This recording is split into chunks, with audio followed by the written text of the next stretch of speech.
क्या आप जानते हैं कि अल्लाह की इच्छा के सामने पूरी तरह समर्पण का असली मतलब क्या है? ये सिर्फ कोई धार्मिक नियम नहीं है, बल्कि ये मानव की आध्यात्मिक प्रगति की सर्वोच्च चोटी है। इस्लाम केवल मुसलमानों के लिए नहीं है, ये सभी मानवों के लिए एक सार्वभौमिक मार्ग है। आज हम जानेंगे कि अल्लाह के आदेशों का पालन करके हम कैसे न्यायप्रिय बन सकते हैं, हमारी आध्यात्मिक उन्नति कैसे संभव है और इस्लाम और अन्य धर्मों के बीच पुल कैसे बनाया जा सकता है। जो व्यक्ति अपने कार्यों को अल्लाह की इच्छा के अनुसार अधिकतम रूप से समायोजित कर सकता है, वो और अधिक न्यायप्रिय बन जाएगा। अल्लाह की इच्छा के सामने समर्पण करना मानव के लिए सबसे बड़ी भलाई है। अल्लाह की इच्छा के सामने समर्पण ही मानव का असली धर्म है और कुरान की भाषा में इसे इस्लाम कहा जाता है। इसलिए इस्लाम का मतलब है दुनिया के सृजनकर्ता अल्लाह के सामने खुद को पूरी तरह से समर्पित करना, और एक मुसलमान वो है जो अपने सृजनकर्ता के सामने समर्पित और धर्मपरायण होता है। इसका मतलब ये है कि दुनिया का कोई भी व्यक्ति, चाहे उसकी जाति, धर्म या रंग कोई भी हो, अपने सृजनकर्ता के सामने समर्पित हो सकता है और अच्छे कर्म कर सकता है। इसलिए इस्लाम एक सार्वभौमिक धर्म है जो सभी युगों और सभी लोगों के लिए है। ये मानव की आध्यात्मिक प्रगति का उच्चतम स्तर है।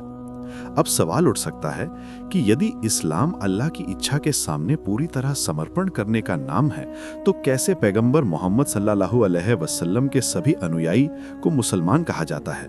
क्या वे सभी वास्तव में अल्लाह की इच्छा के सामने पूरी तरह समर्पित हो पाए या शुद्ध आत्मा वाले हुए? जवाब है नहीं।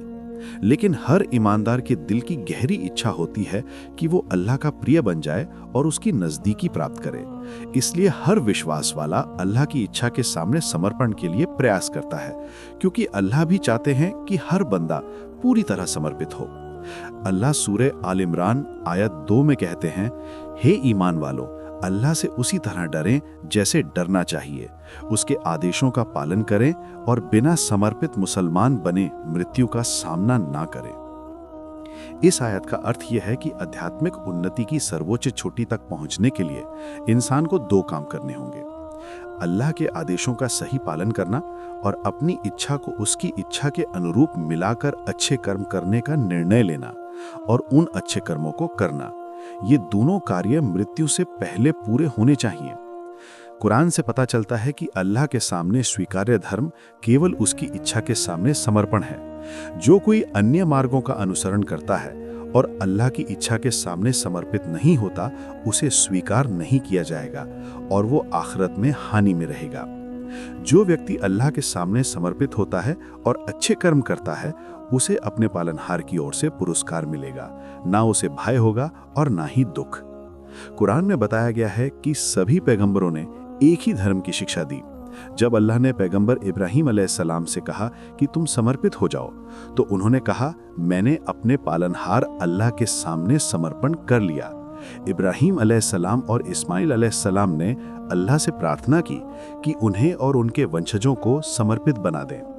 इब्राहिम अलैहिस्सलाम और याकूब अलैहिस्सलाम ने अपने बच्चों से कहा, अल्लाह ने आपके लिए समर्पण को धर्म बनाया है, इसलिए मुसलमान बने बिना मृत्यु का सामना मत करो।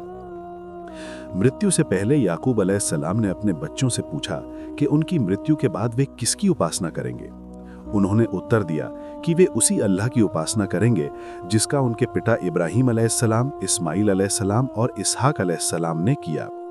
पैगंबर मोहम्मद सल्लल्लाहु अलैहि वसल्लम और उनके अनुयायियों के बारे में कुरान में कहा गया है कि अल्लाह ने पैगंबर को निर्देश दिया, कहो हमने अल्लाह पर विश्वास किया और जो हमें अवतरित हुआ और जो इब्राहिम, इस्माइल, इसहाक, याकूब और उनके वंशजों पर अवतरित हुआ और जो मूसा, ईसा और अन्य पैगंबरों को उनके पालनहार ने दिया, हम उनके बीच कोई भेदभाव नहीं करते और केवल अल्लाह के सामने समर्पित हैं। ईमान वालों को भी यही कहना था। अल्लाह ने आगे कहा, रसूल कहो कि मुझे ये व्यवस्था मिली है कि तुम्हारा एकमात्र उपास्य अल्लाह है, क्या तुम उसकी इच्छा के सामने समर्पित हो जाओगे? और उन्होंने याद दिलाया कि इस्लाम इब्राहिम अलैहिस्सलाम के धर्म की पूर्णता है। अल्लाह ने पहले की किताबों और कुरान में तुम्हारा नाम मुसलमान रखा ताकि रसूल तुम्हारे ऊपर गवाही दें और तुम मानवता पर गवाही दो। अल्लाह ने हमें निर्देश दिया कि उसके प्रति विश्वास रखें, उसके साथ किसी को साझी ना करें और केवल उसकी उपासना करें। उन्होंने हमें कुरान को उनके अवतरित किए हुए ग्रंथ के रूप में स्वीकार करने और पहले के अवतरित ग्रंथों पर विश्वास करने के लिए कहा। अगर हम पैगंबर मोहम्मद सल्लल्लाहु अलैहि वसल्लम को अल्लाह का रसूल मानते हैं, उनके पहले के सभी पैगंबरों और फरिश्तों पर ईमान लाते हैं और अच्छे कर्म करते हैं, तो अल्लाह ने हमें जन्नत का वादा किया है। इस्लाम की विशेषता ये है कि ये मध्यम मार्ग पर आधारित है। ये मानवों पर असंभव बोझ नहीं डालता। धर्म पालन या अपनाने में कोई जबरदस्ती नहीं है। अल्लाह किसी पर उसकी क्षमता से अधिक जिम्मेदारी नहीं डालता। धर्म प्रचार में भी कोई बल प्रयोग नहीं है। इस्लाम मानव स्वतंत्रता, लोकतांत्रिक अधिकार और मौलिक अधिकारों को मान्यता देता है। अब सवाल उठता है, इस्लाम के स्थापित होने के बाद यहूदी, ईसाई और अन्य धर्म समाप्त हो गए?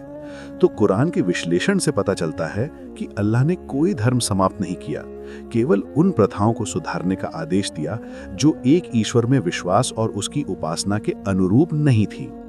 अल्लाह चाहते हैं कि यहूदी अपने तौरात का पालन करें, ईसाई अपने इंजील का पालन करें।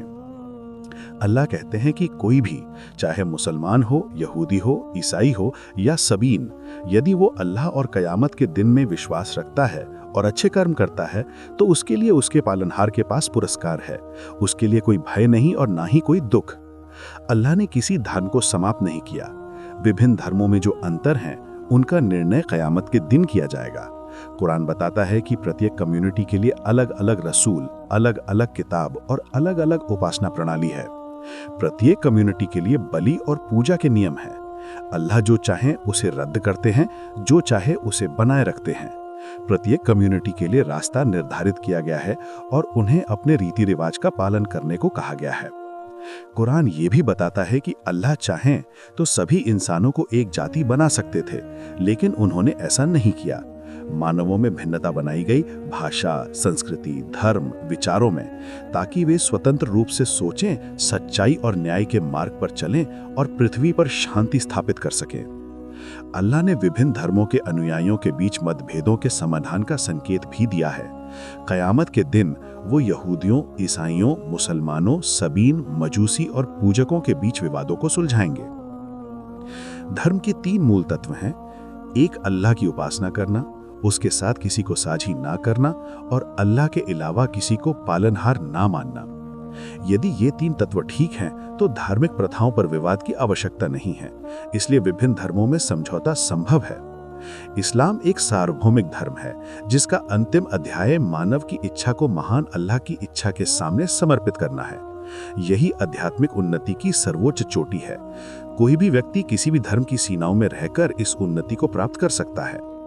अल्लाह की प्रसन्नता पाने के लिए इंसान को एक अल्लाह में विश्वास रखना होगा, अच्छे कर्म करने होंगे और अपनी सभी इच्छाओं को अल्लाह की इच्छा के सामने समर्पित करना होगा।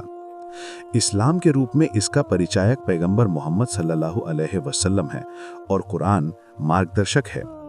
इस्लाम के सिद्धांत हैं: एक अल्लाह में विश्वास करना और उसके साथ किसी को साझी ना करना, कुरान को अल्लाह का वचन मानना और पहले की सभी किताबों में विश्वास करना, मोहम्मद सल्लल्लाहु अलैहि वसल्लम को अल्लाह का रसूल मानना और पूर्व के पैगंबरों को मान्यता देना, फरिश्ते पर विश्वास रखना, परलोक में विश्वास रखना और अच्छे कर्म करना।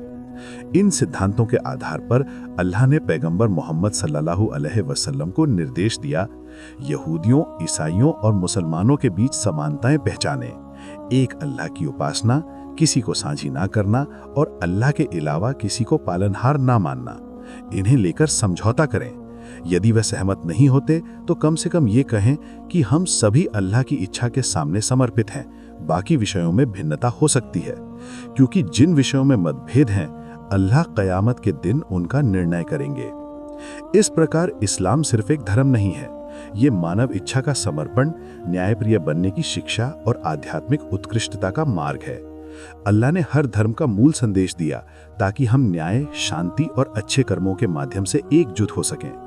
आइए हम अपनी इच्छाओं को अल्लाह की इच्छा के अनुसार ढालें और अपने जीवन को सुंदर, अर्थपूर्ण और पूर्ण बनाएं।